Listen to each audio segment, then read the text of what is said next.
Alors, bonjour jeunes gens. Ça va? Voilà. Ça va.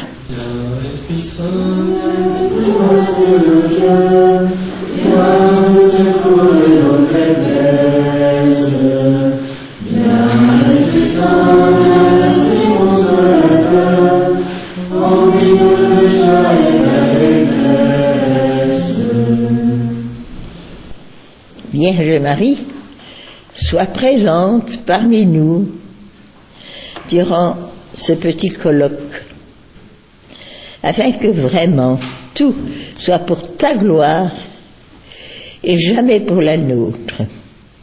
Amen. Alléluia. Alléluia.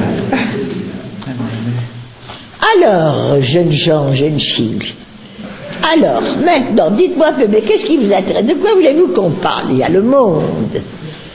Il y a vous. Qu'est-ce qui vous intéresse le plus? Voyons. Maintenant, tant que j'ai pas mon appareil, il faut parler encore plus fort.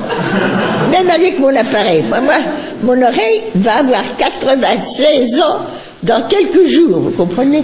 Vous savez, c'est pas très édifiant, mais enfin, moi je suis une révoltée.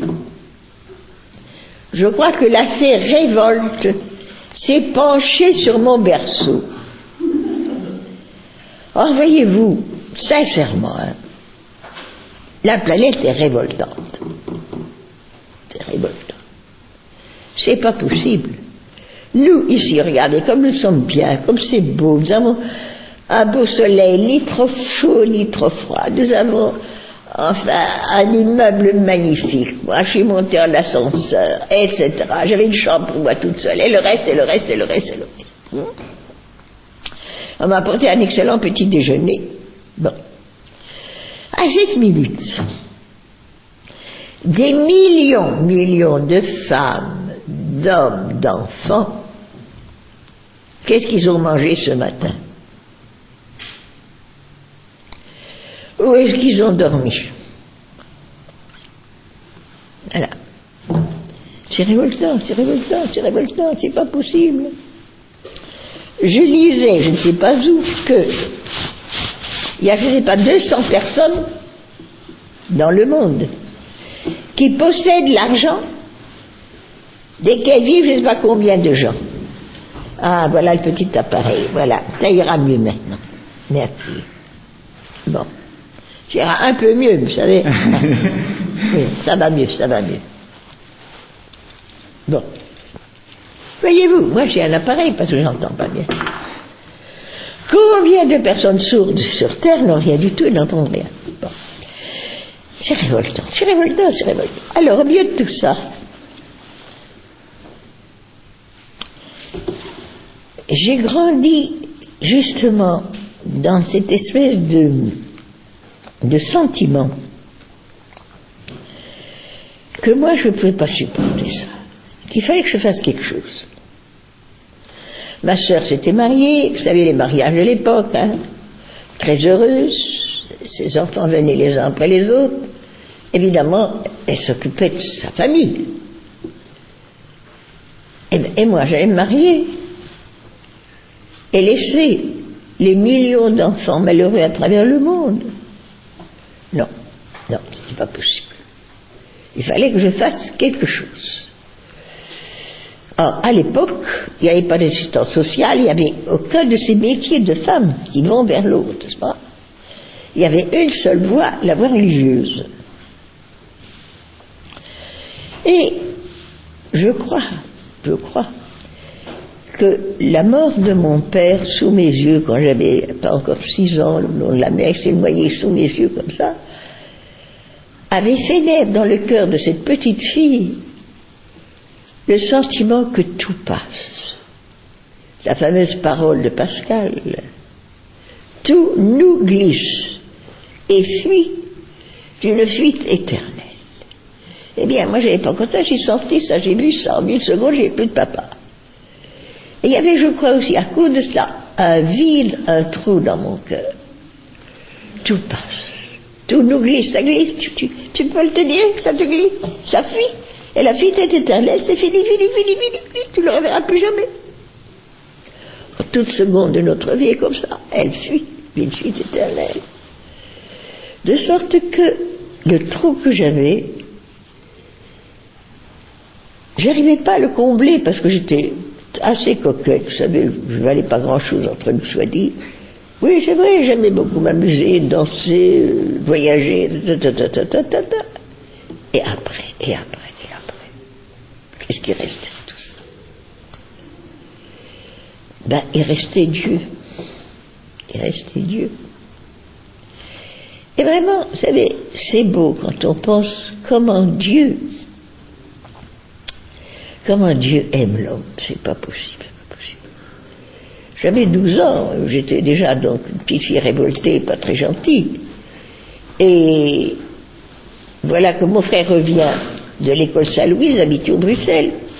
Il jette son cartable par terre, mais il dit, tu sais, Madelon, je m'appelais Madeleine, tu sais, Madelon, on peut communier tous les jours. Je disais que cette histoire. C'est pas vrai, on communique aux jours de fête. Nous étions dans les années 25 à peu près. 25, oui, 25 à peu près. Et puis, tiens, tu es plus forte que le pape, toi? Ben, je dis non. Ben, le pape, il a dit, on peut communier tous les jours. Et même les enfants, oui.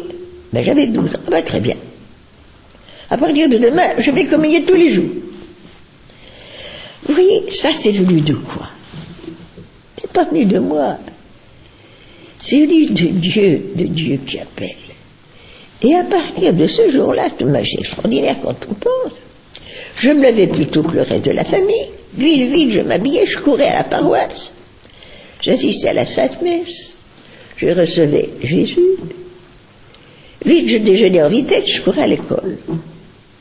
Et j'ai fait ça depuis l'âge de 12 ans jusqu'à maintenant 87. Tous les jours. Figurez le nombre de fois. Incroyable.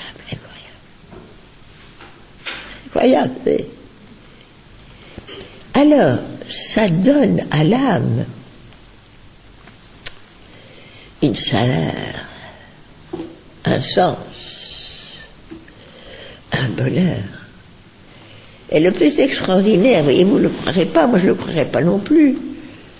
Je pensais qu'avec toutes ces communions-là, j'allais devenir une sainte avec une auréole, hein, au moins. Eh bien, il faut être vrai, vous voyez, sincèrement, hein, je savais que tous mes défauts de jeunesse, et Dieu sait si j'en avais, sont extrêmement vivants aujourd'hui, à cette minute. C'est vrai, mais il y a quelqu'un, quelqu'un avec moi, et je peux pas faire les mauvaises choses, je ne peux pas, parce qu'il est là.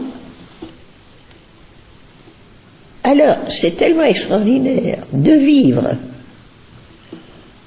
pleine donc de toutes sortes de défauts, de misère, de faiblesse, tout ce que vous voulez, la liste n'en finirait pas. Mieux de tout ça, faire de bonnes choses. Vous sentez ça? Figurez ma vie. J'ai l'impression que je galope. Je saute au-dessus de tout ce qui est mauvais, parce que je pourrais être très méchant, mauvais. Mais chaque fois, lui, il me fait sauter, je sais, comme ça on avance. Alors la vie, c'est quelque chose d'extraordinaire. Et la mort, ce sera aussi quelque chose d'extraordinaire. Comme disait notre père fondateur, Berthold de Ratisbonne, un juif converti, il disait, la mort. Mais quand on a aimé Dieu sur terre, c'est le moment où l'enfant tombe dans les bras de son père bien-aimé, ou comme une épouse qui enfin voit face à face l'époux qu'elle a aimé, c'est ça la mort. Évidemment, il y a l'agonie, c'est pas drôle. Bien, on passera, comme tous les hommes, et le Christ. Et voilà, j'ai répondu un peu longuement à votre question. C'est toujours, voyez-vous, cet esprit de révolte qui pousse à agir, qui ne pousse pas à pleurer, à se lamenter, ça ne sert à rien. Vous lisez des articles à n'en plus finir, mais ces gens-là, mais qu'est-ce qu'ils font? Ils vous font des grands discours, et après, mais qu'est-ce que tu fais toi, aujourd'hui, pour l'autre? Tu écris des livres, c'est très bien, écris des livres, mais agis-toi, fais quelque chose. Comprenez? Il y a deux manières, évidemment, de se révolter. Il y a une manière précisément qui fait qu'on est plein d'amertume, le monde est mauvais, les hommes sont méchants, il y a la violence, la pédophilie et tout, et on n'arrête pas, et on parle de ça. Moi je connais comme ça, il parle de ça à longueur de journée. Je dis bon, je dis bien, et toi, mais qu'est-ce que tu fais, toi? Lui, il se fâche contre tout le monde. Il se révolte contre tout le monde, et puis point à la ligne, ma fin. Mais tu fais quelque chose. Puisque le monde est si mauvais, mais toi fais au moins une action bonne par jour. Vous savez que la révolte peut être très mauvaise, parce qu'elle s'arrête à ça. Et vous entendez ça à longueur de journée. Des gens qui critiquent tout et tout et tout et tout et tout et tout. Mais eux, mais qu'est-ce qu'ils font? Ils critiquent. Ils jugent. Et puis il y a une autre révolte, qui fait que tu cours. Justement, aider le plus proche que tu peux, dans ce monde, en effet, de grande pauvreté et de misère. C'est pour ça que j'ai attendu 40 ans, pour obtenir de mes supérieurs de vivre vraiment pauvre avec les pauvres. Voilà. Parce que dites-moi tout ce que vous voulez, mais au fond, les religieux ne sont pas pauvres, c'est de la blague. C'est une belle blague d'ailleurs. On n'est pas pauvre, moi je ne suis pas pauvre. Le religieux ne peut pas être pauvre, et c'est ça le plus drôle de l'histoire. C'est qu'il fait un vœu de pauvreté, lequel, on l'a très bien expliqué au noviciat, veut dire que je n'ai pas de possession personnelle. Ça, c'est pas à moi. Ça m'est prêté par ma congrégation, qui peut me dire, la supérieure peut me dire demain, Sœur Emmanuel, Sœur X a plus froid que vous, c'est déjà qu'elle ne prête pas, vous allez la lui donner. Elle a le droit de le faire, c'est pas à moi. Ça, c'est en parole. Mais pas une fois dans ma vie, on m'a demandé de me dépouiller d'un habit dont j'avais besoin. Parce que dans la règle religieuse, la supérieure est responsable de donner à chaque sœur la nourriture suffisante. Et on nous donne une bonne nourriture parce qu'il faut bien travailler. Nous avons par exemple de la viande tous les jours. Et dans les pays pauvres, ça n'existe pas. Deuxièmement, j'ai toujours quelque chose à me mettre en l'aile. La supérieure est responsable de le faire devant Dieu. Et troisièmement, de lui donner un lit convenable. Sauf que moi, ayant fait un vœu de pauvreté, je n'ai jamais ressenti en tant que religieux la pauvreté. Ben alors, ça ne marche pas cette histoire. Alors, j'ai demandé la permission, arrivé à Istanbul, j'avais demandé de m'occuper des enfants pauvres. Parce que quand j'avais pas été à l'université, parce que ma mère disait, toi tu préfères les moustaches aux livres, et reste à la maison, ce sera beaucoup mieux. Je restais à la maison, ma mère n'a pas voulu que j'aille à l'université. Quand j'ai terminé mon noviciat, la supérieure générale m'a proposé d'aller à la Sorbonne. J'avais déjà eu 2 ans de noviciat, j'ai dit, écoutez ma mère, maintenant moi je vais m'occuper des enfants pauvres. Je vous en prie, pas encore des études. Alors elle m'a envoyé à Istanbul et j'ai eu les enfants les plus pauvres de la ville d'Istanbul. Alors ça, j'ai passé là, en effet, à les aimer, à les aider, c'était très beau. Mais je n'étais pas pauvre.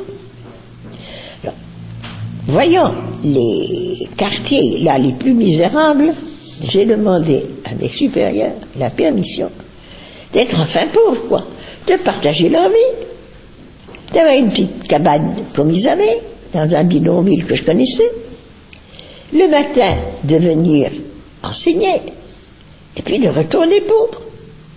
Ça, c'était impossible. C'est contraire à la règle. La règle disait que nous devions rentrer au coucher du soleil. Alors voilà, rentrer au coucher du soleil, c'est pas vivre avec les pauvres dans leur quartier. Pendant 40 ans, j'ai de temps en temps redemandé, et c'est toujours non. Alors il m'était dit, Sœur Emmanuel, vous avez le désir, nous ne pouvons pas vous l'accorder, mais vous pouvez sortir de la congrégation et vivre un peu avec les pauvres, vous êtes libre. Mais moi, je sentais très très bien ma faiblesse, et que j'étais pas capable, moi, de vivre hors d'une communauté qui me soutenait, loin de mes sœurs, loin de cette vie très bien organisée avec les heures de prière, ça, qui me prouvait que j'allais pas être reprise, moi, par tout ce qui avait d'appât dans la vie. Et enfin, en 1971, pardon, j'avais 62 ans, j'avais 40 ans d'enseignement, Vatican II avait passé et avait dit qu'il fallait que les religieux et les religieuses sortent, que ce soit pas contraire à la règle, bien sûr, par les contemplatives, mais aillent plus vers les autres, n'attendent pas que les gens viennent vers eux. Et finalement, en 71, quand j'ai 62 ans, j'ai obtenu la permission de m'enfoncer dans un bidonville du Caire. Ah, j'ai vécu 22 ans, vraiment. Là, ça y était, j'étais pauvre. Ça, c'était vrai. C'était pas des belles phrases, c'était pas de privilèges, vous voyez. On mangeait tous les jours des fougues, des fèves. Tous les jours, ça coûtait pas cher. Et vous savez, j'ai même 96 ans, hein. Mangez tous les jours des fèves, des haricots, et vous aurez peut-être 96 ans. Je vous donne la formule. Vous voyez? J'avais une cabane, mon Dieu, une cabane. Fallait voir, c'était le rendez-vous des rats. Il n'y avait rien dans cette cabane. Et j'avais tout de même un lit. J'avais une petite table, cette table de toilette, où la maman arabe venait parfois à coucher avec ses petits ratichons. Ben voilà, c'était tout. Puis il n'y avait pas de fenêtre, bien sûr, une espèce de petite perchine qu'on ouvrait. Puis j'étais chez les chiffonniers du Caire. Alors ils allaient chercher les poubelles. De sorte que les poubelles, ils ont fini par être plus haut que ma petite ouverture là. Enfin, j'étais pauvre, mon Dieu, quelle merveille. Les années les plus chantantes, éblouissantes, je ne sais pas, heureuses, tout ce que vous voulez de ma vie, ça a été des années d'or. Dans la vérité, enfin la vérité. Et puis un jour, les supérieurs ont dit, quand j'avais 80 ans, suffit, Manuel, tu vas te reposer. Me reposer de quoi, Seigneur? J'ai obtenu encore un an, mais à 85 ans, coup près, finito. Il faut rentrer se reposer. Ben, vous savez, moi, je me suis demandé qu'est-ce que je devais faire. Hein. J'ai fait un vœu d'obéissance. Un vœu. J'ai juré devant Dieu, devant les hommes. Mais vous avez très bien expliqué au noviciat que le vœu, c'est toujours d'après la conscience, bien sûr. Et que vous êtes arrivé, le novice nous l'a bien dit, la maîtresse des novices nous l'a dit, vous êtes arrivé un jour ou l'autre, qu'un ordre donné ne correspondait pas à notre conscience. Et à ce moment-là, nous devions dire non. J'ai dit 3 fois non dans ma vie. Parce que c'était contraire à ma conscience. Et cette fois-là, je me suis dit, qu'est-ce que je dois faire? Est-ce que je dois laisser les chiffonniers, la pauvreté, retourner en France, dire, j'aurai tout ce que tu peux rêver? Ou bien est-ce que je dois rester? Mais alors, je ne suis plus de Notre-Dame de Sion. Voilà, il fallait choisir. Une déesse. Mais, c'est-à-dire, il fallait choisir qu'est-ce que Dieu voulait. Moi, c'est égal, hein. Je peux être ici, je peux être là, il y a plein de problèmes. Et puis, j'ai demandé à ma supérieure générale, qui était une femme remarquable, je lui ai dit, écoute, donne-moi au moins un petit temps pour réfléchir. Il faut que je sache vraiment ce que Dieu me demande. Je lui ai demandé 1 mois, elle m'a donné 6 mois. Comme j'étais au Caire, j'étais près de Jérusalem, j'ai demandé d'aller à Jérusalem pour prier. Alors ça aussi, c'était extraordinaire. Je quittais le couvent, les Chéomaux, là, à Jérusalem, je prenais un pain et une gourde, et puis j'allais au calvaire. Au calvaire, hein, là où il y a le trou encore, où était la croix. Et je restais là. Et les gens passaient, mon Dieu, des pèlerins d'Hébreux qui venaient pleurer, et puis des petits jeunes juifs avec le professeur qui avait là, ça rigolait, ils ne comprenaient rien, ça leur était égal, c'est un lieu comme les autres. C'était l'humanité, tout ça. Et puis à midi, j'allais dans un coin de rue, je mangeais mon pain, je buvais mon eau et je revenais. Seigneur, qu'est-ce que tu veux de moi? Ça m'a pris du temps, ça. Hein? Puis tout doucement dans mon cœur, parce que le général me disait, Emmanuel, tu n'es plus nécessaire chez les chiffonniers. C'était tout à fait vrai. Nous avions travaillé en équipe. Il y avait une certaine sœur Sarah, égyptienne, qui était merveilleuse. Je pouvais très bien partir, l'œuvre n'était pas perdue. Les chiffonniers continuaient à avoir tout ce dont ils avaient besoin. Tu sais, on est arrivé à faire des tas de choses, à essayer de sauver depuis la maman et ses problèmes jusqu'à la personne âgée. Nous avions des œuvres pour tout. Et ça tournait très bien. Je n'étais donc pas nécessaire. D'autre part, elle me disait, Emmanuel, tu as beaucoup travaillé dans ta vie, maintenant tu auras plus de temps pour prier. Il faut prier aussi pour le monde. Dans une maison de retraite, tu auras là plus de paix et tu pourras davantage supplier le Seigneur. Et bien là, dans la paix, j'ai compris qu'elle avait raison. Et j'ai dit, bien, je pars. Je suis parti, je n'ai jamais regretté. Parce que j'ai pu maintenant leur écrire des livres qui ont peut-être fait un peu de bien.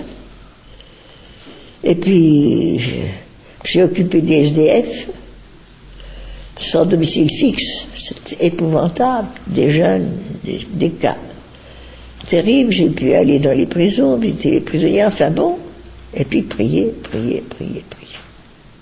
Bon, je crois que je vous ai répondu. Alors, qu'est-ce qui vous intéresse encore? Puisqu'on est dans une formation qui étudie l'homme, est-ce que vous avez des choses à nous dire par rapport à votre expérience avec les... Attends, parle lentement, parce que même mon petit instrument, mon oreille, elle est toujours vieille. Lentement et fort.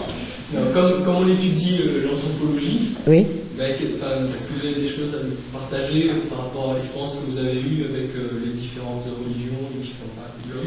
Ah, les différentes religions, c'est ça qui t'intéresse, l'islam. J'ai vécu un pays d'islam. Depuis 1931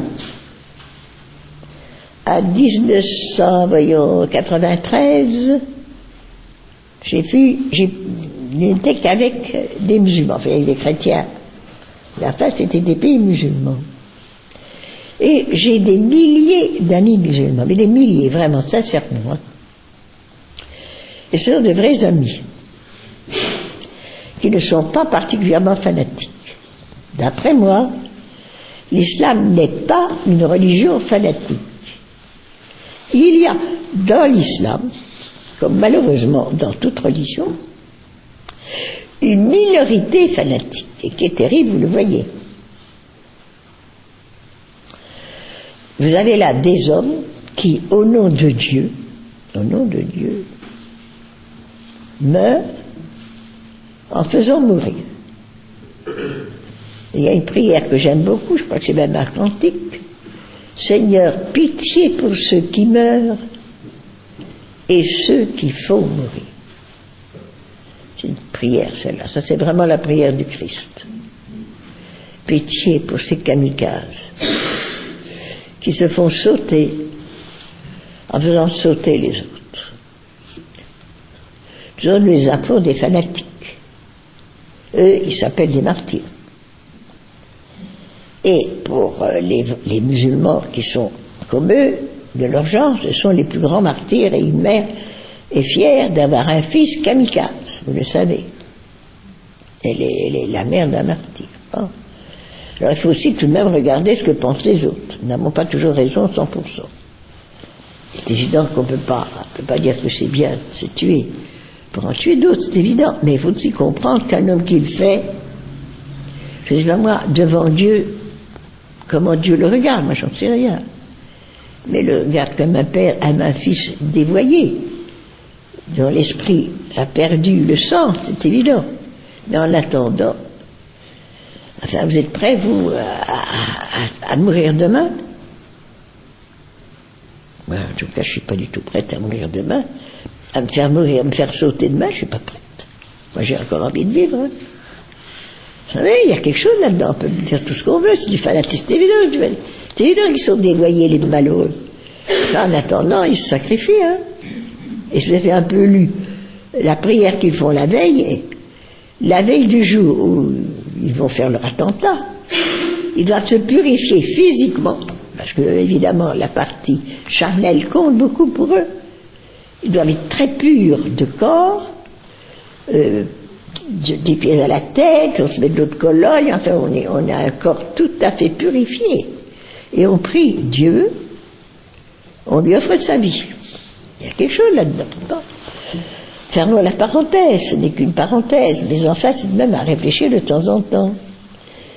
Et donc, dans l'islam, mes amis sont tous ces milliers, des gens très croyants, et vous savez, c'est beau leur prière. Il n'y a rien de plus beau que les jours de grandes fêtes, par exemple le sacrifice du mouton, en reprenant le sacrifice d'Abraham. Ils sont là, ils partent à la mosquée vers 3h du matin. Ils en sortent vers 6-7 heures. Et pendant des heures, prosterner l'usage contre terre, Allahu Akbar, Allahu Akbar, Allahu Akbar, Dieu est le plus grand. Dieu est le plus grand. Et l'homme est là. Petit devant Dieu. Vous savez, c'est beau cette prière d'être comme ça, le front contre terre. Comme dit quelque part Pascal, il faut que le corps, comment dirais-je, entre dans ce que l'homme veut avec son esprit. Alors associer le corps, le front contre terre. Qu'est-ce que je suis moi? Je suis que de la terre, je suis poussière. Je retournerai en poussière bientôt d'ailleurs. Hein? C'est bon ça. Hein? Nous les chrétiens, nous oublions parfois la transcendance de Dieu. Dans l'islam, la transcendance de Dieu, c'est la base de tout. Hein? Non, il y a des choses magnifiques dans cette religion. Alors évidemment, ceux qui sont les fanatiques, mais sincèrement, c'est une petite minorité, mais qui est très agissante. Alors pour ce qui est le bouddhisme, moi je connais un petit peu le bouddhisme aussi, il y a des choses magnifiques dans le bouddhisme, magnifiques. Vraiment, je connais bien une bouddhiste. Je peux vous expliquer, elle a le bouddhisme de la compassion. Qu'est-ce qu'elle ne fait pas? Elle m'a encore téléphoné l'autre jour. Elle a adopté une petite fille, très misérable, et puis voilà que le frère de cette petite fille est en difficulté, elle me téléphone, elle est prête à l'adopter aussi. Je dis, écoute, réfléchis bien, parce que c'est pas si simple. Elle est prête à le prendre dans son appartement à Paris. Elle y paye ses études et tout, et elle n'est pas tellement riche. Ben, bon, ça fait rien. C'est la compassion, le bouddhisme de la compassion. Évidemment, ce qui lui manque, malheureusement, c'est la relation directe avec Dieu, ça. Mais comme elle a la compassion, elle entendra certainement, à son dernier jour, cette parole ravissante. J'étais malheureux, j'étais pauvre, j'avais faim, et tu es venu vers moi. Entre dans la joie de ton Seigneur. Ça, c'est l'essentiel du christianisme. Hein. Ce que tu as fait à l'un ou l'autre des miens, c'est à moi que tu l'as fait. Eh bien, à elle, je l'affirme. Hein. Et combien d'autres, moi j'ai des amis athées, j'ai pas mal d'amis athées. Mais tous mes amis ont le sang de l'autre. Parce que pour moi, vous êtes justement en anthropologie et évidemment chrétienne. Moi je ne veux pas vous scandaliser, mais moi je vous dis ce que je pense. Moi je crois en Dieu et comment? Et je crois en l'homme. Et sincèrement, moi je crois comme ça, justement, anthropos, vous intéressez à l'homme, n'est-ce pas? Bien, moi je pense que la foi en l'homme, pour ce que je pense moi, j'ai peut-être tort, hein, je pense, est plus importante que la foi en Dieu. Je ne vais pas vous scandaliser, hein. Mais franchement, moi j'en suis parti. Pourquoi? C'est très simple. Parce que Dieu s'est fait homme. Alors attention, hein. Et ça change les données. Dieu s'est fait homme. Donc l'homme a aux yeux de Dieu une telle importance que le Verbe, le Logos, lumière de lumière, vrai Dieu de vrai Dieu, a voulu être un petit bébé là qui gémit sur de la paille. Voilà l'homme. Alors, si tu crois en Dieu, et Dieu sait si c'est important, si tu es en relation avec Dieu, c'est merveilleux. Mais si tu ne t'intéresses pas à l'homme, excusez-moi, mais c'est fichu. C'est fichu, c'est fichu. C'est perdu. Il n'a rien compris. Parce que si Dieu s'est fait homme, c'est justement pour que nous, les hommes, nous soyons des vrais frères. Parce que sinon, il n'allait pas se faire homme. Donc, mes amis athées, leur intelligence, qu'est-ce que vous voulez, n'est pas portée à admettre un Dieu bon dans un monde mauvais. Ils ne peuvent pas arriver à croire ça, ils ne comprennent pas. Ils n'arrivent pas, ce n'est pas de leur faute, peut-être, j'en sais rien, moi. Mais, dans la mesure où ils croient en l'homme, où ils partagent de leur temps, de l'argent, de leur cœur surtout, mais ils sont fils de Dieu. Voyons, moi je leur dis, toi tu ne crois pas en Dieu, mon cher, mais Dieu croit en toi. Dieu croit en toi parce que tu aimes l'autre. Tu partages. Je leur dis pas, mais au fond c'est des vrais chrétiens ceux-là. Enfin, excusez-moi de le dire, je ne veux pas... surtout ici vous avez des cours qui vous disent peut-être le contraire. Je ne sais pas, moi, vous comprenez, mais enfin, voilà ce que je pense.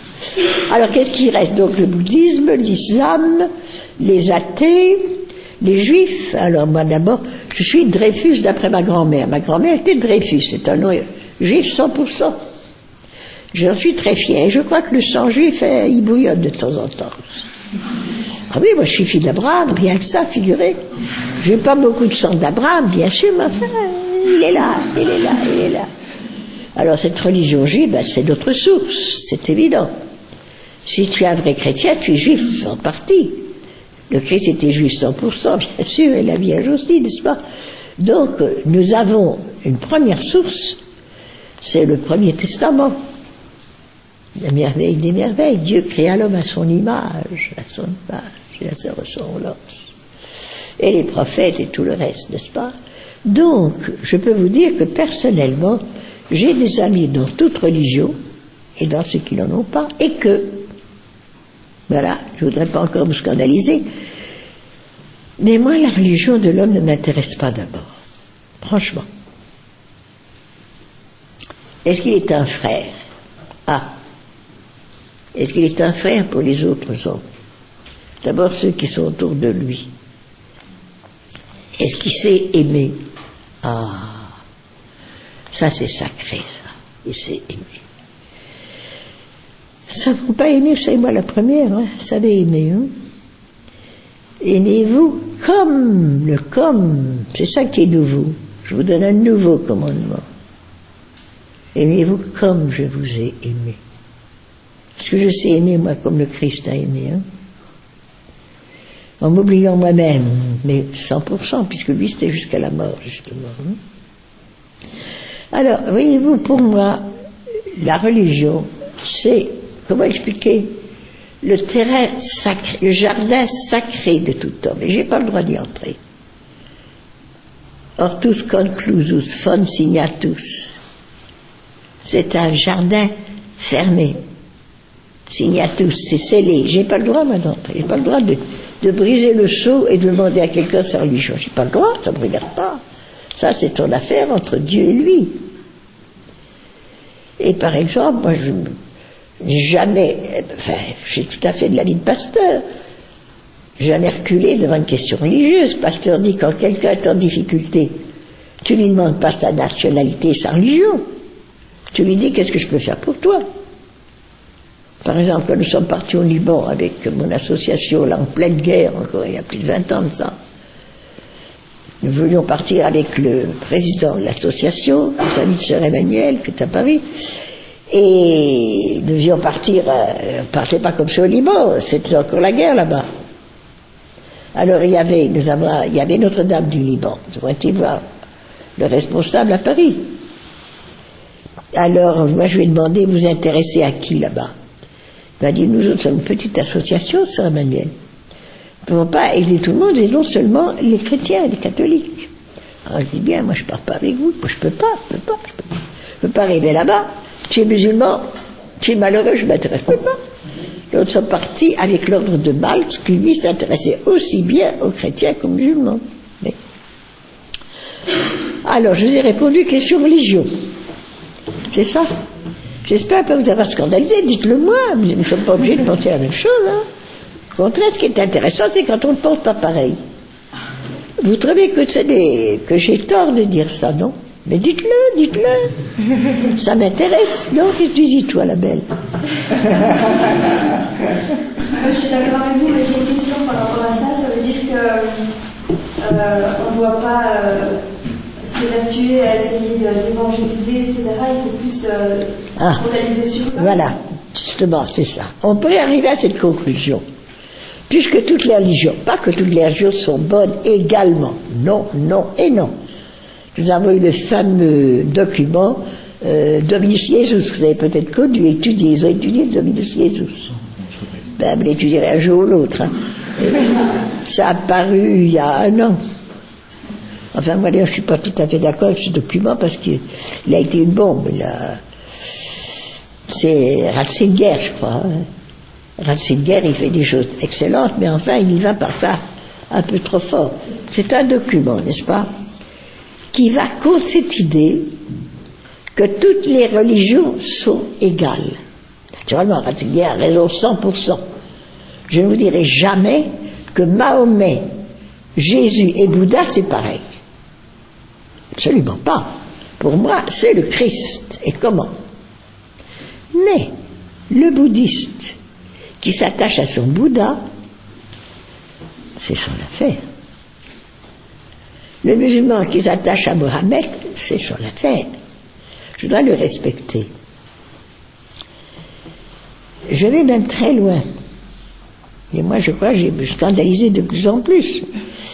Ben oui, au Caire, j'ai eu des jeunes musulmans, une 20aine d'années, étudiants de l'université, qui sont venus me trouver pour me demander de les aider à devenir chrétiens. J'ai refusé. Je vais expliquer pourquoi. Nous sommes en terre d'islam, attention, hein, en terre d'islam, nous sommes au Caire. Un musulman en terre d'islam qui abandonne sa religion coupe toutes ses racines humaines et religieuses, mais c'est comme un arbre que vous arrachez et qui tombe par terre. Parce que l'islam enveloppe l'homme dans tout, dans toutes ses activités. Sa manière de manger, sa manière de parler, sa manière de se marier, et tout, et tout, et tout, et tout, et tout. Donc, vous l'aidez à s'arracher à ses propres racines. Et qu'est-ce que vous lui donnez à la place?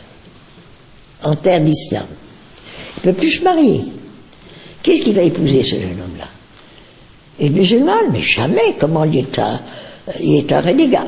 Une chrétienne? Elle aura trop peur d'épouser un musulman converti. Elle risque sa vie, elle aussi. Elle risque sa vie. Risquer sa vie, c'est bien. Tu es martyr, c'est bon, pourquoi pas? Tu es libre. Mais, est-ce qu'à 20 ans, tu te rends compte où tu entres? Moi, je ne peux pas faire ça. C'est une mauvaise action. Parce qu'un jour, moi, je les connais, les convertis. Ils vivent dans la peur continuelle, ils se cachent de tout le monde, ils n'osent jamais dire qu'ils sont chrétiens. C'est pas une vie, ça. Moi, je n'entre pas là-dedans. Je l'avais dit. Sois bon. Prie Dieu, parce que Dieu, je veux, les prières musulmanes sont très belles. Prie Dieu. Respecte la femme, c'est pas toujours le cas, malheureusement. Aime les pauvres, partage. Et dans 10 à 20 ans, reviens me voir, si je suis encore là et toi aussi. Parce qu'alors, tu seras un homme mûr, tu comprendras la vie, et tu sauras dans quoi tu entres. Mais à 20 ans, je te refuse 100%. Bon. Alors, maintenant, que faut-il faire? J'ai compris ça quand j'étais toute jeune. J'avais donc demandé d'être affectée aux œuvres les plus pauvres dans ma congrégation. J'ai été envoyée à Istanbul, je vous l'ai dit. Et puis après, on m'a affecté au pensionnat, enfin là, c'est des enfants riches, enfin bon, j'ai obéi, bien sûr. La veille du jour, je devais entrer en classe. Ma supérieure à moi m'appelle. J'avais donc un peu plus que 20 ans. Enfin, 22, 23, 24, je sais plus. Elle m'appelle, elle me dit, Sœur Emmanuelle, demain, vous entrez en classe, vous aurez devant vous des chrétiennes, des juives et des musulmanes.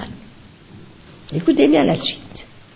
Vous n'avez pas le droit, elle m'a dit, vous n'avez pas le droit, attention, hein, de parler de Jésus-Christ devant vos élèves. Moi, j'étais jeune à l'époque, j'arrivais, la croix en main, j'allais baptiser toute la Turquie, bien sûr. Hein. Je n'ai pas le droit de parler du Christ, mais alors qu'est-ce que je venais faire voilà, vraiment, ça m'a fait un choc terrible. Alors, elle a vu ça, bien sûr, et elle m'a dit, voilà, je vais vous expliquer, Sœur Emmanuelle. Nous avons des documents qui viennent de Rome, je crois, les premiers missionnaires du XVIe siècle. Il y dit, l'enfant appartient de droit naturel à ses parents. Il ne vous est pas permis, à vous missionnaires, d'essayer de prendre les enfants pour les convertir et les baptiser. Vous n'en avez pas le droit. Nous parlons des enfants, parlons pas des adultes, hein, parlons des enfants ici. Et elle m'a dit, vous n'avez pas le droit, ma petite Emmanuelle, d'essayer de convertir vos élèves qui nous sont confiés par leurs parents, mais, écoutez bien ce qu'elle m'a dit, vous devez transpirer Jésus-Christ. Ah. Ça, c'est une autre affaire. Parler, c'est facile. Mais le transpirer, ça veut dire le vivre. Alors, tu vois, je réponds à ta question. Je ne me suis jamais senti le droit de faire pression, je parle de pression, hein, sur les adultes. Je ne me suis pas senti le droit. Moi, je ne sais pas, je ne dis pas que j'ai raison, hein. On peut dire au contraire qu'il faut le faire. Alors, je ne me sens pas le droit. Bon, chacun a sa manière de voir, hein, qui est respectable en un sens. Mais, je me suis senti toujours la grande responsabilité de vivre d'amour. De manière à ce que toutes les personnes qui me connaissent sachent que c'est le Christ qui vit en moi. Et que ma religion, c'est une religion d'amour, de compréhension, de partage, de don. Et je crois franchement que c'est que le Christ me demandait à moi, d'être son ambassadrice d'amour.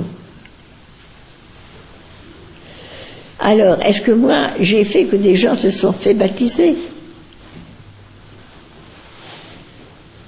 Je ne crois pas. L'islam est une religion qui prend très fort l'homme. Mais je crois que tout de même, je leur ai fait du bien.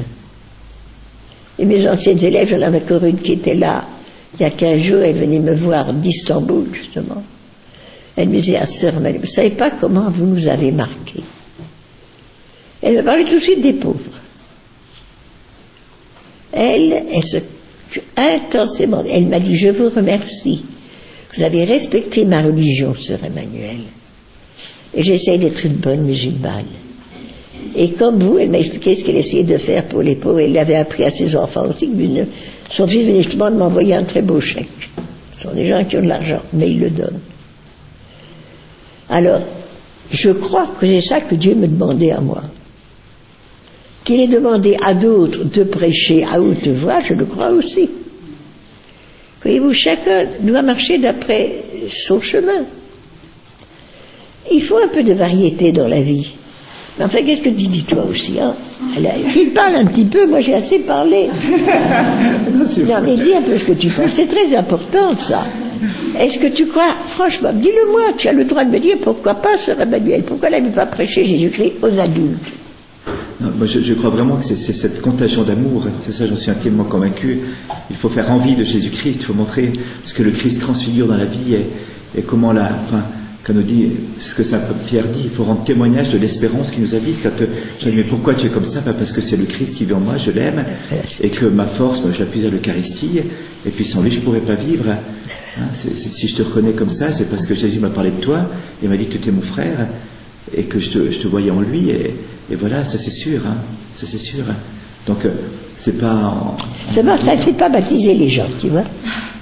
Mais moi je pense que oui, je pense que c'est préparation aussi. Quand Foucault adorait, c'est une autre mission, hein, il était au milieu du peuple musulman, il adorait le Saint-Sacrement jour et nuit. Le père de Foucault. Et il disait ça prépare les cœurs. C'est un rayonnement, c'est une longue préparation, c'est sûr, dans un climat. Mais moi, il y a une question qui est liée un petit peu à celle-ci. Est-ce que la tiédeur des chrétiens, finalement, vous disiez tout à l'heure que l'islam prenait tout l'homme. Alors, on voit avec ce qu'il y a de bien, ce qu'il y a peut-être de plus difficile parfois quant à la liberté, ou ce qu'on appelle aussi l'autonomie de la personne par rapport à système politique et tout ça. Hein. Là, il y a une sorte de difficulté. Mais est-ce que le christianisme n'a pas perdu aussi le fait de prendre tout l'homme? On n'a pas privatisé un peu la foi en disant, mais il semble le comportement, la vie quotidienne, l'amour, la charité, la famille, enfin, tout ça, est-ce qu'on n'a pas un peu privatisé? Je pense ça beaucoup. Je ne sais pas en Suisse, mais en France, on n'ose pas dire qu'on est chrétien en France. On n'ose pas le dire. Alors moi, je suis catholique, apostolique et romaine. Ne touchez pas à mon pape. Hein. Attention, je sors mes griffes. Vous faites ce que vous voulez, mais pas devant moi. Hein. Jean-Paul II, hein. Ah mais je le dis, moi, je le dis très tranquillement. C'est à la télévision, partout. Au contraire, je m'affirme. Mais je respecte l'autre. Ça, toi, c'est ton affaire. Ton jardin sacré. Je n'y entrerai pas, j'ai pas le droit. Alors que j'ai aidé des chrétiens, naturellement, à vivre leur christianisme, ça c'est évident. Mais des musulmans, je n'ai pas converti de musulmans dans ma vie. Et le mieux du mieux, si vous voulez savoir, nous avons reçu au Caire un envoyé du Vatican qui a réuni les catholiques, vraiment les gens spécialement, il y a des laïcs aussi, enfin, spécialement les religieux et les religieuses, pour leur dire qu'on leur demandait de ne pas essayer de convertir des musulmans en terre d'islam, parce que ça faisait plus de mal que de bien. Vous convertissez un musulman, vous en mettez 100 000 contre vous et contre la religion. Parce que je ne peux pas supporter ça. Il faut les comprendre aussi. Et il demandait, voilà ce que tu viens de dire, d'être des démontreurs d'amour du Christ. Ah oui, comment? De plus en plus fort. D'être chrétien à 100%. Ah, moi, tout le monde le sait, d'ailleurs, voilà. Oui, pardon, ma sœur. Est-ce que je peux aussi intervenir et partager une expérience, parce que moi j'étais missionnaire aussi, plusieurs années, et puis dans quelques pays, et j'ai vécu comme jeune sœur en Tanzanie, où nous avons aussi affaire avec les musulmans modérés. Et je me rappelle qu'on avait un dispensaire à 20 km de la capitale, et il y avait les femmes qui sont venues à pied, s'ils avaient des sous pour venir en bus, très souvent à pied 20 km, pour atteindre la sœur qui est responsable pour l'accouchement des enfants. Alors elles sont venues là, et puis un jour elle a dit, mais pourquoi vous avez les dispensaires et l'hôpital à la capitale, vous venez sortir jusqu'à nous, 20 km dans la brousse? Et la réponse était, chez toi, nous sommes une personne. Dans la capitale, dans les dispensaires, nous sommes des choses, des numéros. Et toi, tu as une main de maman. Et ce que nous cherchons, c'est que nous aurons un bon accouchement. Alors nous savons que tu pries, ça se dit comme ça, à la Vierge Mère. Ils aiment beaucoup la Vierge Mère. Nous croyons beaucoup à Myriam, c'est notre mère. Vierge Mère, nous croyons à ça. Apprends-nous à prier à la Vierge Mère. Et c'est à travers la prière et la relation vers Marie qu'ils ont trouvé le lien aussi à Jésus-Christ. Donc elle voulait seulement prier. Alors elle a prié pour un bon accouchement et comme ça elles sont parties heureuses. Vous voyez, hein, c'est beau ça, vous voyez. Nous pensons la même chose, ma sœur. Je crois qu'on doit être en pays d'islam pour le comprendre, voyez-vous. Mais maintenant, attention, en Suisse. Ah, c'est différent, hein. Si en Suisse, un musulman vient nous dire, moi je m'adresse à la chrétienne, il n'est pas en terre d'islam. Il ne sera pas déraciné. Donc, vous avez absolument le droit, s'il vous le demande, bien sûr, et même vous voulez un peu faire connaître votre religion aux musulmans en Europe, pour moi c'est tout à fait autre chose. Il faut faire très attention à ce que je dis. Moi je vous ai parlé de terre d'islam, hein, avec les racines qui donc englobent tout. Je n'ai pas parlé en terre d'Europe ni pour la Suisse, ça c'est très important. Mais dites-moi bien ce que vous pensez, on n'est pas obligé de penser la même chose. J'espère ne pas vous avoir scandalisé. Qu'est-ce que tu penses, toi? Moi, je suis sûr de ça, c'est sûr. Et d'autant, chez nous, justement, qu'on ait ce courage. Souvent on dit, mais il y a la montée de l'islamisme en Europe et tout ça. Je dis, mais c'est pas un problème des musulmans, c'est un problème des chrétiens. C'est vrai, ça. On a un musulman qui vient assez souvent à des week-ends avec nous, et il me dit, j'aime parce que vous n'avez pas peur d'être chrétien. Il dit, moi j'aime pas ces chrétiens qui ont peur, qui se cachent. C'est vrai, ça. Et l'Occident est le seul pays qui cache sa religion. Hein, il me semble que c'est ça. Et je crois que ce courage de vivre du Christ et puis d'en témoigner par l'amour, c'est sûr, c'est ça. C'est vraiment cette la joie et l'amour. On s'affirme. Hein. Ah ben moi je suis chrétienne, attention. Hein. Non mais ça, ne me touchez pas. Hein. J'accepterai. Moi, je vous touche pas, mais ne me touchez pas. Est-ce que c'est pas trop parce que Jésus est une idée pour beaucoup et c'est pas quelqu'un? Peut-être, mais c'est pas quelqu'un justement. C'est dans leur enfance qu'ils n'ont pas compris que c'était quelqu'un, n'est-ce pas? Et qui donc pour chacun d'entre nous? Ah non, ça je crois que c'est capital. Je suis chrétienne, c'est tranquillement, mais je le suis. Voilà, c'est tout. Et toi, tu es ce que tu veux. Voilà. C'est très important. J'ai une amie, justement, une Égyptienne, qui a vécu, je crois, 3 ans en France. Elle chrétienne. Vous savez, les Coptes, c'est des vrais chrétiens là-bas. Elle est venue, elle m'a dit, mais ma soeur, j'ai vécu 3 ans en France. 2 fois, on m'a parlé de Dieu. Quelqu'un, il y avait des chrétiens pleins autour de moi. Ils ne parlaient jamais, mais jamais.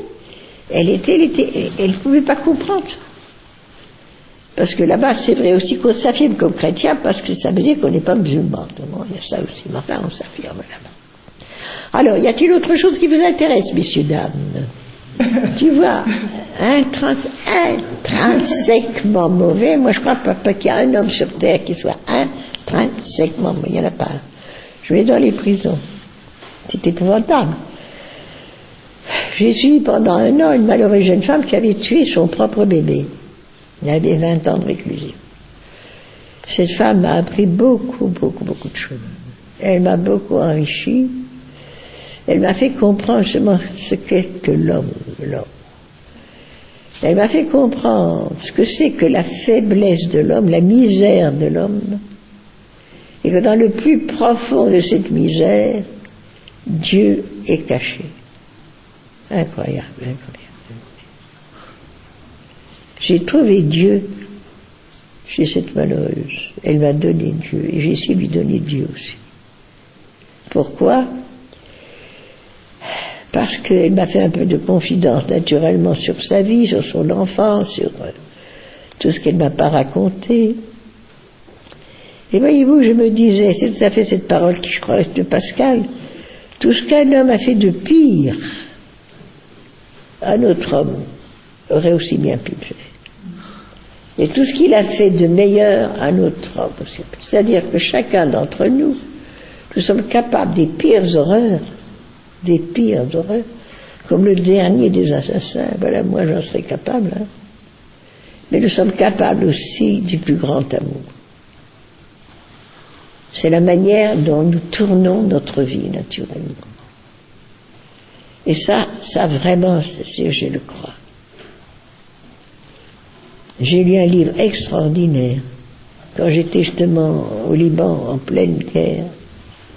Même les tueurs ont une mère.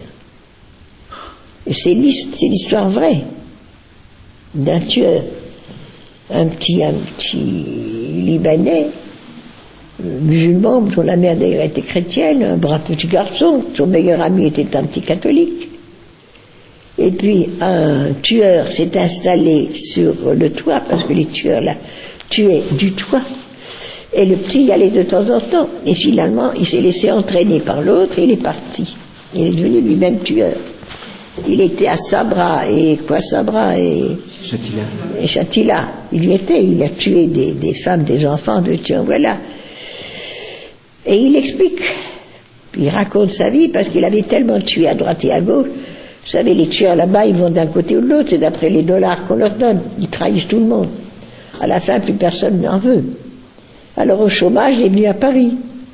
Est-ce que vous avez besoin d'un tueur? Et si vous voulez tuer quelqu'un, moi je suis à vos ordres, je vous fais ça en vitesse. Puis on avait peur de lui, il n'a pas trouvé de travail. Son travail à lui, terrible. Alors un journaliste lui a offert de l'argent pour raconter sa vie. C'est épouvantable. Le lendemain de Sabra et Shatila, il dit, vous êtes tout à coup, on n'avait plus rien à faire, nos chefs s'étaient donné l'idée d'arrêter de tuer, on n'avait plus rien à faire. Je dis, on va jouer au football, mais on n'avait pas de ballon qui soit fait. Et il y avait, écoutez bien, c'est lui qui le raconte. Sur le bord de la route, un petit bébé qui, par hasard, avait échappé à la tuerie. Il était vivant, ce petit bébé. Ah, mais voilà le ballon qu'il nous faut. Ils ont pris ce petit bébé, qui demandait lui, comme ballon. Naturellement, l'enfant est mort, jeté avec le pied de l'un à l'autre.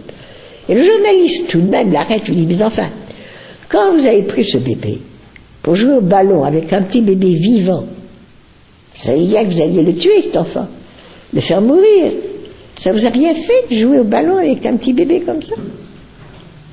Et l'autre qui regarde étonnément fin, il dit, mais moi je suis là que pour tuer.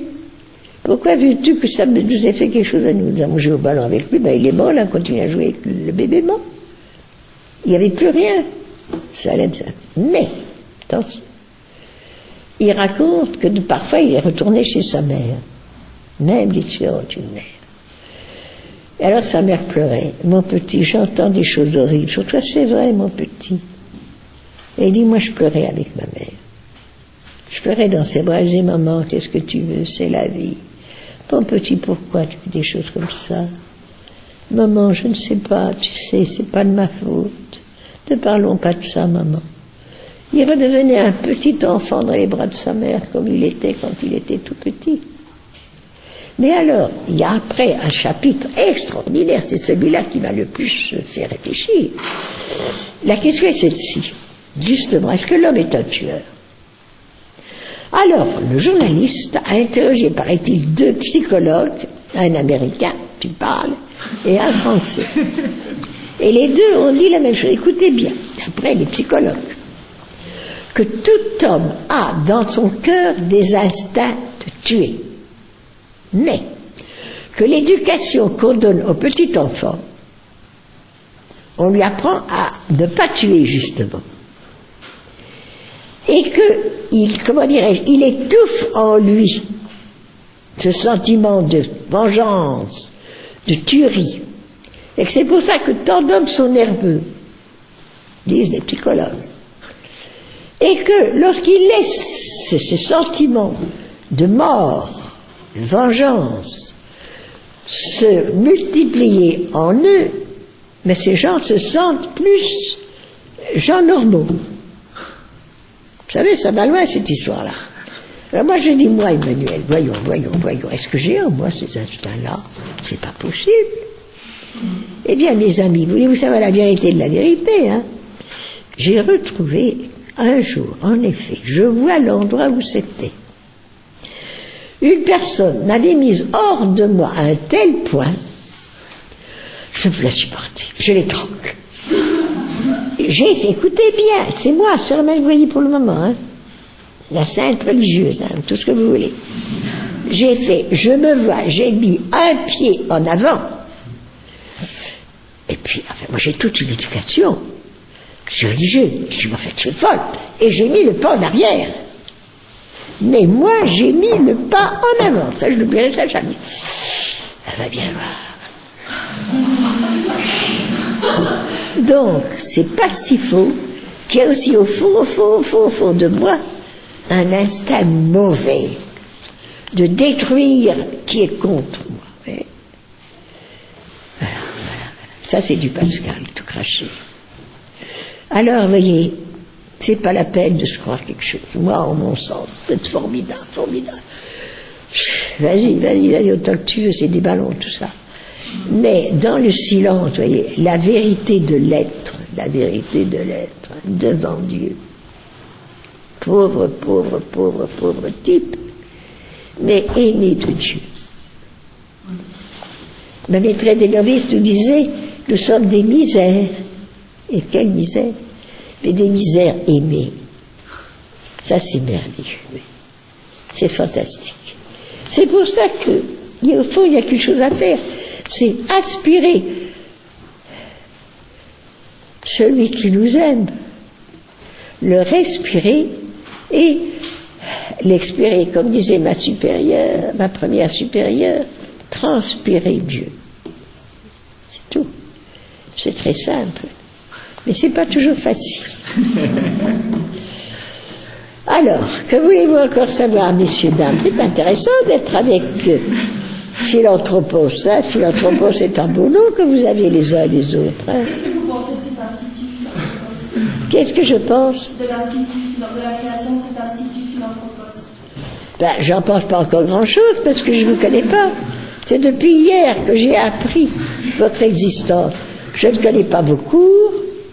Je voudrais, si je pouvais assister à l'un ou l'autre de vos cours, je verrais tout de suite quel est l'esprit qui vous anime. Mais je suppose, étant donné que je connais un peu plus évidemment Nicolas, je suppose que vous devez avoir, ici justement, on vous donne la foi en l'homme, je suppose. Et que, ayant la foi en Dieu, et développant en vous, ensemble, cette foi en Dieu et puis la foi en l'homme, ça doit être pas mal ce que vous faites ici. Et je suppose qu'après, vous n'aurez plus évidemment qu'à expirer tout ce que vous aurez accueilli pendant cette année, surtout que je crois que vous priez en prix ici. Voilà. Dès qu'on prie, ça change tout. Hein. Dès qu'on prie, pauvre qu'on est, et qu'on aspire justement, n'est-ce pas, c'est tellement extraordinaire d'être aimé, tel que nous sommes, hein. Chacun d'entre nous est aimé, et donc, de plus en plus, comprend qu'il ne faut plus que vivre d'amour, c'est fini. Et vous le faites. Et je vois là des sœurs qui le font et qui l'ont fait depuis tant d'années, n'est-ce pas, mes sœurs, c'est évident. Et vous commencez votre vie et vous êtes prêts à le faire. C'est pour ça que nous avons besoin autant de religieux que de laïcs. Et le laïcisme aujourd'hui, heureusement, l'Église lui donne une grande part. Alors ceux qui parmi vous sentent que vous êtes appelés, c'est une vocation personnelle, à une consécration d'un autre genre, je ne dirais pas qu'elle est plus entière, elle est différente. Hein. On peut être consacré à Dieu, naturellement dans le mariage, et comment? Être consacré à Dieu dans une vie qui est plus, j'allais dire, pas qui est plus centrée sur Dieu, mais qui essaye de se détacher plus de ce qui pourrait empêcher la montée vers le Seigneur. Mais c'est tout pareil, vous comprenez? C'est très beau ça. Alors je vous félicite. Il donne 1 an. 1 an. Oui. Pas mal, hein? Être. Pas l'avoir, mais l'être. Hein. Tout est là. Il y a trop de gens, malheureusement, qui ont l'appât de l'avoir, posséder. Et ils oublient d'être. C'est ça que tu veux, toi. C'est être. Être toute petite, comme 13 à l'enfant Jésus, mais être. Vous savez, vous connaissez tous ces images. Il y a une main, il y a un petit oiseau dans la main. Il est là, il est dans la main de Dieu. Ce sont tous des petits oiseaux. Une de mes sœurs qui allait bientôt mourir. Elle était très malade, c'était la fin. Et je la voyais dans son fauteuil, elle respirait difficilement. Et elle avait devant elle un tableau, justement. Elle me disait, tu vois, Emmanuel, regarde, tu vois, moi, je suis la petite oiselle. dans la main de Dieu. Et son visage, c'était beau. Elle sentait qu'elle partait, mais elle partait, elle était déjà dans la main de Dieu, donc la mort, c'était pas un drame. Elle allait vers celui qui l'aimait et qu'elle aimait. Elle voulait être, elle ne pouvait plus avoir, c'était fini, hein. Être. C'est très beau, ça. Alors, y a-t-il encore quelque chose qui vous intéresse? C'est-à-dire que il y a des heures où ça ne marche pas. Et donc on se dit, enfin, moi, qu'est-ce que je fais finalement? À quoi ça sert tout ça? Vivre, à quoi ça sert? Ma vie à moi, à quoi elle sert? Est-ce que je ne suis pas prise par une sorte d'illusion? On est obligé de passer par là, d'autant plus que, comment expliquer, on ne voit pas ce qu'on réalise. C'est Dieu qui le sait. On est là souvent dans le brouillard. Et c'est bon, le brouillard. C'est bon. Je crois que c'est Platon qui disait quelque part. Dans la nuit, c'est beau de croire à la lumière. C'est quand, précisément, nous ne comprenons plus très bien, nous ne voyons plus très bien notre route. C'est évident qu'il y a des heures comme ça. On peut pas vivre comme ça, c'est impossible, ça. Rien que la fatigue physique. Quand on est plus fatigué, on trouve que c'est bête. Et on ne peut plus prier. Parfois, moi, j'ai des heures, je ne peux plus prier, mais ça m'est égal, je prends mon petit chapelet. J'ai des choses dans ma poche, bien sûr. Et alors, j'égrène les Ave Maria, alors, toute la vie du Christ, n'est-ce pas, maintenant, les mystères lumineux. Alors, quand j'ai plus de temps, je peux dire le rosaire actuellement. J'essaie tous les jours de dire le rosaire. Alors, c'est toute la vie du Christ, depuis qu'il est annoncé à une pauvre petite jeune fille, jusqu'à cette pauvre petite jeune fille entre dans la joie de Dieu. C'est magnifique, le rosaire. Enfin, en tout cas, moi, ça m'aide beaucoup, parce que maintenant, je suis plus vieille et plus fatiguée dans la prière, n'est-ce pas? Mais comme tu as raison, la vie n'est jamais une chose tout à fait égale. Il y a des moments où on se sent très, très, très, très faible. Très. Mais alors là, c'est peut-être, enfin, je crois que c'est les meilleurs moments. Je crois, dans ma vie, j'ai eu 2 années terribles, mais vraiment là, parce que on m'a envoyé d'Istanbul, où j'étais responsable d'une classe de jeunes étudiantes qui avaient terminé leur bac arménien, turc, grec, et qui venaient seulement pour la culture française. Il y en avait à peu près une trentaine. C'était passionnant, c'était des jeunes filles, elles n'avaient aucune idée de chahuter, ça ne les intéressait pas. Elles avaient 10 ans de moins que moi. Elles étaient comme mes jeunes sœurs. Alors, je vous en passais des années extraordinaires. L'occupation des pauvres, naturellement aussi.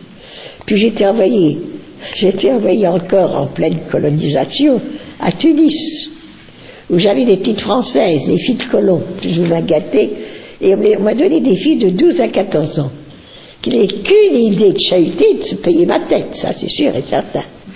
Eh bien, elles se sont bien payées ma tête, parce que la chaleur humide, je suis arrivé en septembre, m'a annihilé mes forces, mais je suis devenu un chiffon, je dis chiffon. Hein.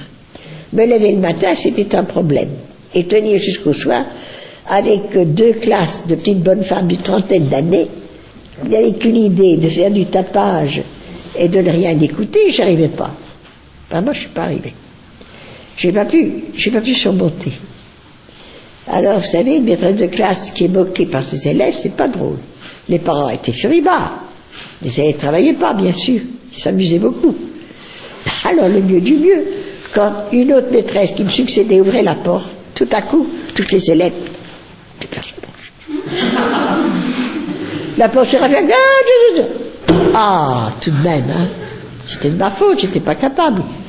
C'est beau de ne pas être capable. C'est très, très, très, très beau.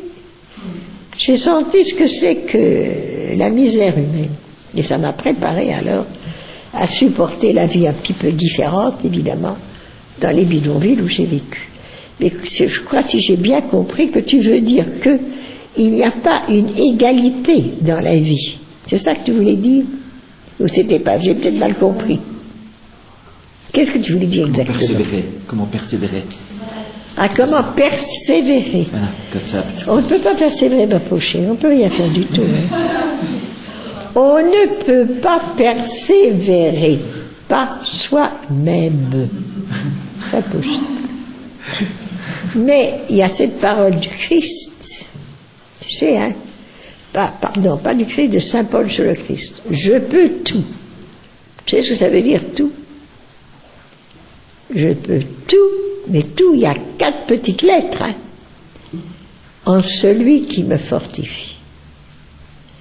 Moi, j'ai risqué ma vie sur cette phrase. Car quand, je sais pas, peut-être un peu plus que 20 ans, mais enfin, pas très loin, hein, et bien, à cet âge-là, je te dis, j'étais une petite jeune fille vraiment frivole de rien du tout.